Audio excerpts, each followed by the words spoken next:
Hi folks. Well, this is tip number 2 on how to maximize the heat from your wood stove. So this is our wood stove here. You saw it in tip number 1. Today, what we're going to talk about is, here's our tip.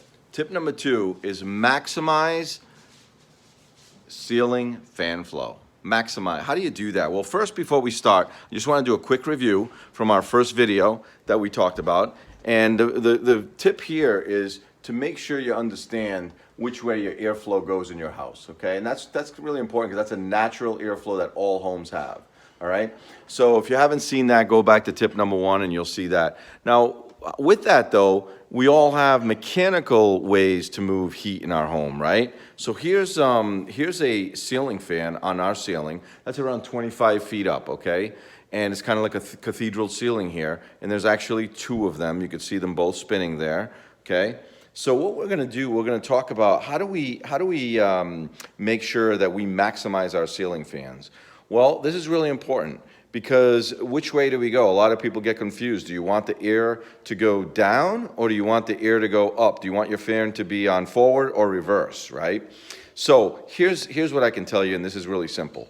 So if the fan is really high up, like in this room about 25 feet up, I actually put it really low, but I have the fan on forward. I have the air coming down.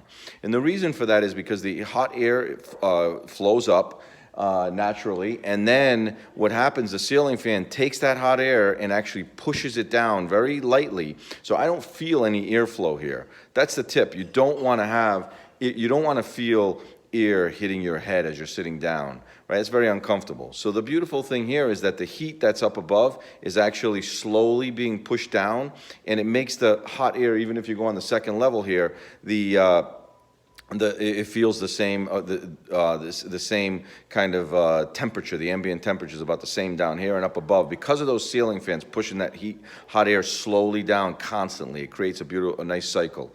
Okay. Now this though is another fan that I'd like to show you, and this fan is more of this is a lower ceiling. This is more of I'd say about maybe 7.5 feet ceiling. Well, this one here I actually have on reverse. Okay, so if you kind of put your hand here, you don't feel any airflow because the airflow is going up against the ceiling, and it forces the air to go along the ceiling and down, and it finds its way back down the walls. And what that does, it creates a much gentler approach. So it's doing kind of the same thing, but much more comfortable, so you don't have the air hitting you as you're sitting down. So that's what you want to do on lower ceilings in the winter. You want to have your low ceiling fans on reverse. You want to have your high ceiling fans on forward. Okay? So that's tip number 2. Please stick with us. Interested in any of your comments, and hopefully you folks will subscribe. And we're going to move to tip number 3, and that'll explain tip number 3 and 4 on maximizing your wood stove.